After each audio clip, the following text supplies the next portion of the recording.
नमस्कार, स्वागत है आपका। आप देख रहे हैं हमारा खास कार्यक्रम प्रार्थना हो स्वीकार। आपके साथ मैं हूं रेखा कड़ाकोटी। आज की तीर्थ यात्रा की मंजिल है वो धाम जहां बसते हैं संसार का कल्याण करने वाले भगवान शंकर।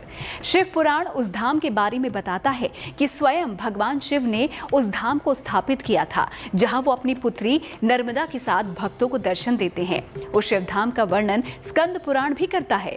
मान्यता ये भी है कि उस धाम में शिवलिंग पर दूध और शीतल जल अर्पित करने भर से ही साधक के सारे पाप, दोष और दुखों का नाश हो जाता है।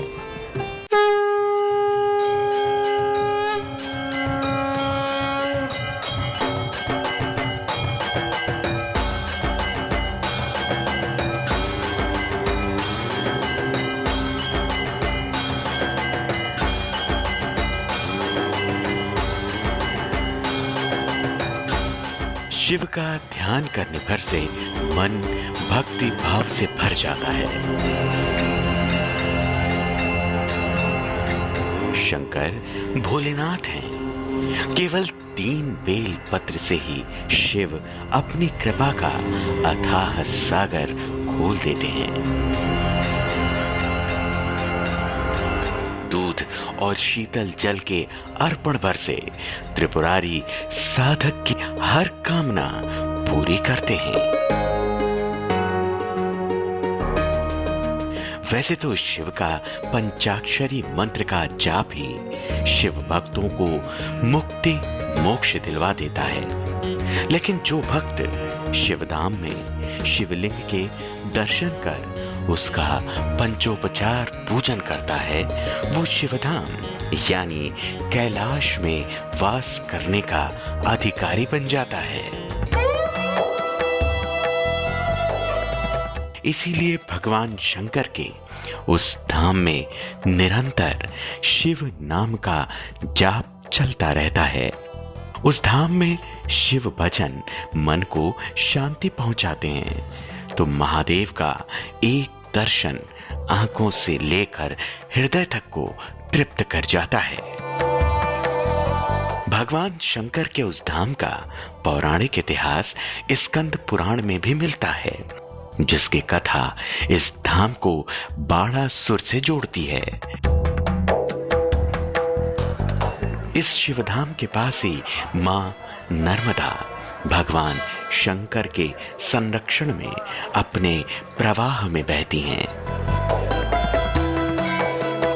कहते हैं भगवान शंकर के इस धाम में स्वयंभू शिवलिंग का अगर जलाभिषेक मां नर्मदा के जल से किया जाए तो वो ही फल मिलता है जितना कि गंगा के जल से रामेश्वरम में भगवान शंकर के ज्योतिर्लिंग का जलाभिषेक करने से मिलता है। तो अगर आपको भी बनना है भगवान शंकर का कृपा पात्र, पानी है देवाधिदेव महादेव की कृपा दृष्टि, तो आपको आना होगा मध्य प्रदेश के अमरकंटक, जहां भगवान शंकर ज्वालेश्वर महादेव स्वरूप में अपने भक्तों को कल्याण का वरदान देते हैं।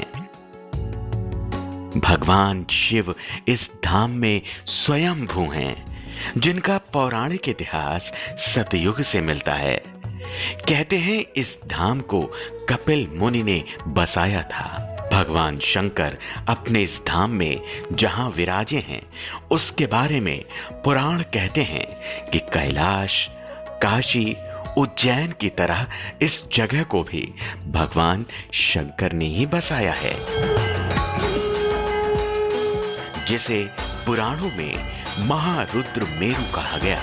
घने प्राकृतिक सुंदरता वाले इस धाम तक पहुंचने के लिए अमरकंटक के जंगलों से होकर गुजरना पड़ता है। अमरकंटक ही वो पहला स्थान है जहां से मां नर्मदा का उद्गम होता है।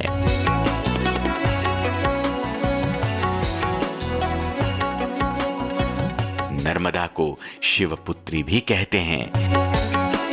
इसीलिए इस धाम में भगवान शंकर के अभिषेक में नर्मदा के जल का विशेष महत्व माना गया है। तो मन में विश्वास है कि जलेश्वर जी भगवान शंकर की आराध्य मन में बसा हुआ है, इसलिए हम भगवान शंकर पर विश्वास करते हैं और हमारी मनोकामना पूर्ण करते हैं। जो जलेश्वर महादेव है वो नहीं देखे तो उसका मनोकामना जो है अधूरा रह जाता है, ऐसा कहा जाता है। यहाँ बहुत सारे देवी देवताओं का मंदिर है और बहुत ही अच्छा दृश्य है।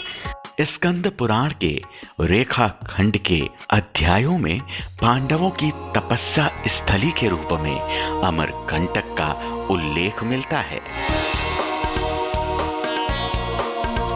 भगवान शिव के साथ ही अमरकंटक का ये क्षेत्र ऋषि मार्कंडेय, भृगु, कपिल, दुर्वासा, चैवन्य, अरण्यक जैसे ऋषियों की तपस्या स्थली भूमि रही है। इसीलिए मान्यता ये भी है कि भगवान शिव के ज्वालेश्वर धाम में तर्पण करने से मनुष्य के जन्म मरण के बंधन कट जाते हैं। ज्वालेश्वर धाम के शिवलिंग में ही जोहिला नदी का उद्गम माना जाता है, जो अमरकंटक के तराई क्षेत्र में उतरकर अनूपपुर को सींचते हुए सोन में समा जाती है। शहडोल से रविंद्र शुक्ला के साथ bureau report, good news today. Madhya Pradesh और छत्तीसगढ़ की सीमा पर स्थापित भगवान शंकर के उस धाम की मान्यता है कि उस धाम में भी भगवान शंकर स्वयंभू हैं। इस धाम का आधुनिक इतिहास कहता है कि इस धाम को नाग, कलचुरी, मराठा और बघेल शासकों ने धाम को संवारा और सजाया भी। आध्यात्मिक मान्यता ये है कि इस धाम में ही भगवान शिव ने अपने धनुष पिनाक पर अमोघ अस्त्र साधकर राक्षस बाणासुर का संहार किया था।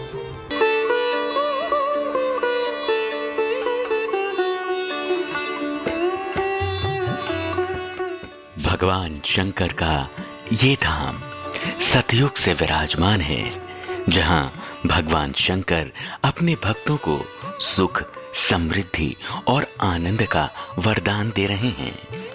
त्रेता युग में भगवान राम ने अमरकंटक के इन्हीं रास्तों से होकर वनगमन किया था। द्वापर के महाभारत काल में यह धरती पांडवों की तपोस्थली बनी थी। लेकिन इस धाम में भगवान शिव का प्रादुर्भाव कैसे हुआ, इस कथा के बारे में शास्त्र कई प्रमाण सामने रखते हैं। इस धाम के शिवलिंग को बाण शिवलिंग कहते हैं, जिसकी वजह से इसे राक्षस राज बाली के पुत्र बाणासुर से जोड़ा जाता है। इस देव स्थान को जोहिला नदी का उद्गम मानते हैं, जिसकी कथा इस धाम को ताड़कासुर से संबंधित बताती है।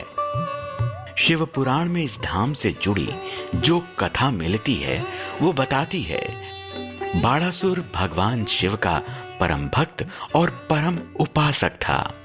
भगवान शिव की उपासना करके बाणासुर ने भगवान शिव से वरदान मांगा कि उसका नगर दिव्य और अजेय हो जाए। भगवान शिव को छोड़कर कोई और उसके नगर में प्रवेश तक न कर सके। इस तरह बाणासुर ने भगवान विष्णु और भगवान ब्रह्मा को भी प्रसन्न कर वही वरदान हासिल कर लिया। वरदान पाने के बाद शक्ति के घमंड में बाणासुर ने उत्पात मचाना शुरू कर दिया।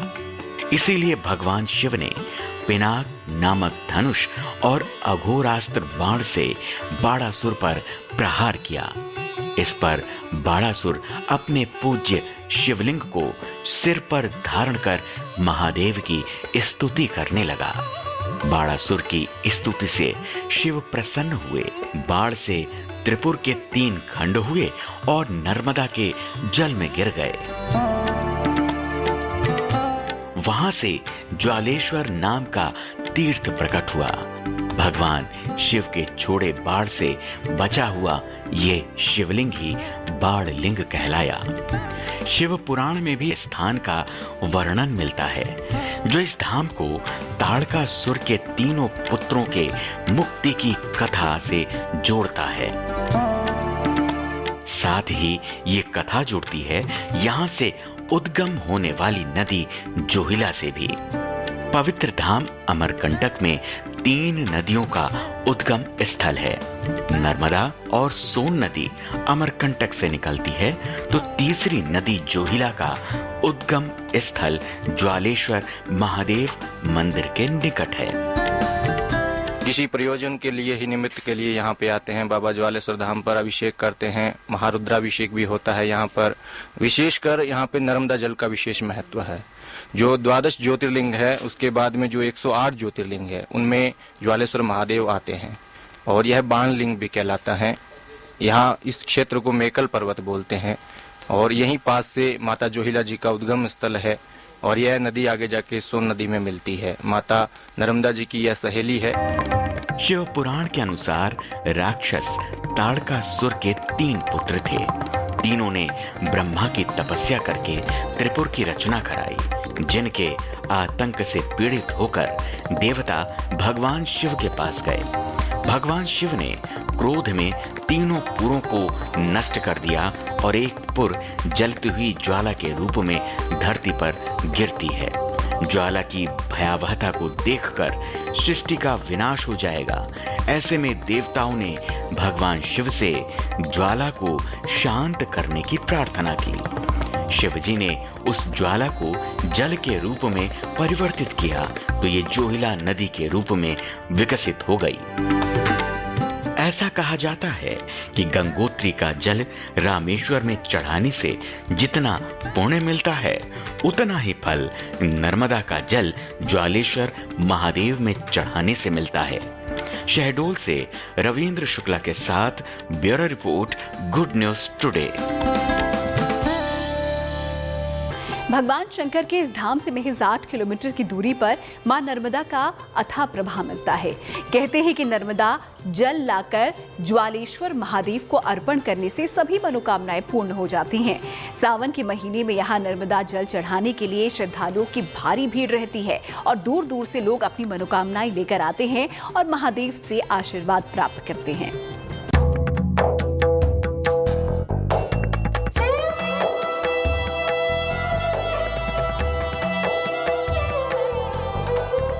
अमरकंटक के जंगलों के बीच से होते हुए रास्ता ज्वालेश्वर महादेव के धाम की मंजिल तक पहुंचता है। मंदिर के बाहर ही पूजा की वो सारी सामग्री मिल जाती है जो भगवान शंकर को प्रिय है। भोले के दरबार के बाहर ही भोले के धाम की जानकारी मंदिर का बोर्ड दे जाता है।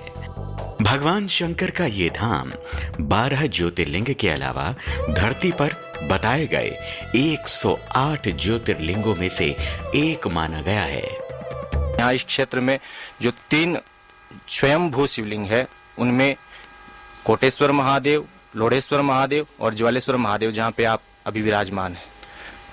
विशेष रूप से यहाँ पे नर्मदा जल का विशेष महत्व है। भगवान शंकर अपने इस धाम में पीतांबरी रंग में रंगे गर्भगृह में विराजमान हैं। मंदिर का शिखर और मंदिर की पताका भगवान शंकर की असीमित शक्ति का परिचय देती है। भक्तों की यही आस्था इस धाम को सिद्ध दरबार बनाती है। शिव भक्तों की पूजा की थाली में थोड़े से फूल, मन्नत का दीपक, दूध और देवाधिदेव महादेव का सबसे पसंदीदा बेल पत्र रहता है। भगवान उमापति चंद्रशेखर के गर्भगृह से पहले ही भक्तों को उनके प्रथम गण नंदी के दर्शन होते हैं। नंदी के बगल ही छोटे स्वरूप में भी नंदी के गण दिखते हैं। शिव के शरणागत पहले नंदी को प्रणाम करते हैं, फिर अपने आराध्य के दर्शन को आगे निकल जाते हैं। तांबे की जलहरी में भगवान ज्वालेश्वर महादेव का शिवलिंग स्थापित है, जिस पर कच्चे दूध से अभिषेक कर श्रद्धालु अपने मन की कामना शिव से साक्षात करते हैं। सोमवार, सावन, शिवरात्रि, महाशिवरात्रि और कार्तिक महीने के साथ साथ त्योहार पर्व पर इस धाम में देश के कोने कोने से शिव भक्त अपनी कामना लेकर आते हैं।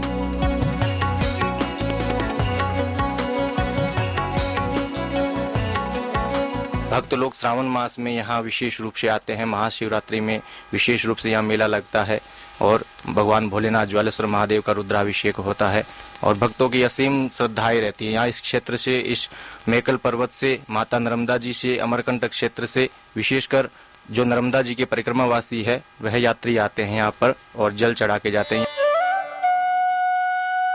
भगवान भोलेनाथ के इस शिवधाम में शिव के साथ न्याय के देव भगवान शनिदेव की भी उपासना की जाती है। इस धाम में भगवान शनि का भी स्थान निर्धारित है, जहां शनि की शिला रूप में आराधना होती है। कहते हैं इस धाम में शिव की उपासना के साथ साथ जो भक्त भगवान शनि का तेल से अभिषेक करते हैं वो भगवान शनि के कृपा पात्र बनते हैं। भगवान शनि सुख समृद्धि का वरदान देते हैं।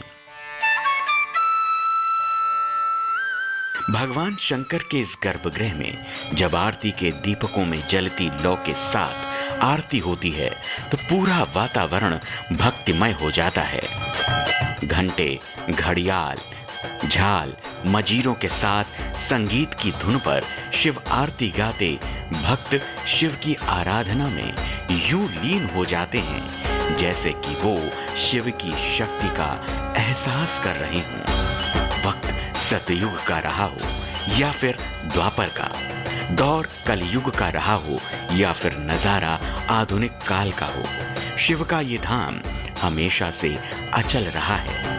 आदि अनादि काल से इस धाम में विराजे भगवान भोले शंकर यहाँ आने वाले भक्तों को उनकी कामना पूरी होने का वरदान दे रहे हैं। शहडोल से रविंद्र शुक्ला के साथ bureau report, good news today.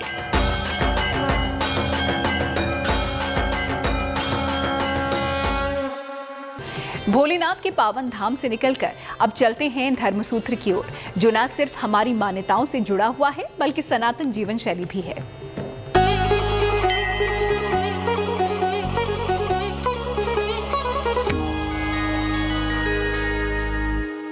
देखिए, हिंदू धर्म में सूर्य नमस्कार 12 प्रकार का होता है। आया है आदित्यस्य नमस्कारान् ये कुर्वन्ति दिने दिने आयुर्प्रज्ञा बलं वीर्य तेजस तेषां त्यजायते। सूर्य नमस्कार करने से शरीर निरोग रहता है। पहला फायदा जो हमें मिलता है उसे शरीर निरोग रहता है, शरीर पे चमत्कार होता है, आयु का वृद्धि बढ़ता है, तेज बढ़ता है। सूर्य नमस्कार 12 प्रकार का होता है। उन आसन को करने से आज के युग में सबसे बड़ा जो फायदा है वो आपके शरीर के विकार को नष्ट करता है। तो प्रार्थना हो स्वीकार में आज का हमारा सफर यहीं समाप्त होता है। फिर होगी आपसे मुलाकात, लेकर चलेंगे आपको एक और दिव्य धाम की तीर्थ यात्रा पर। तब तक के लिए आप देखते रहिए गुड न्यूज टुडे।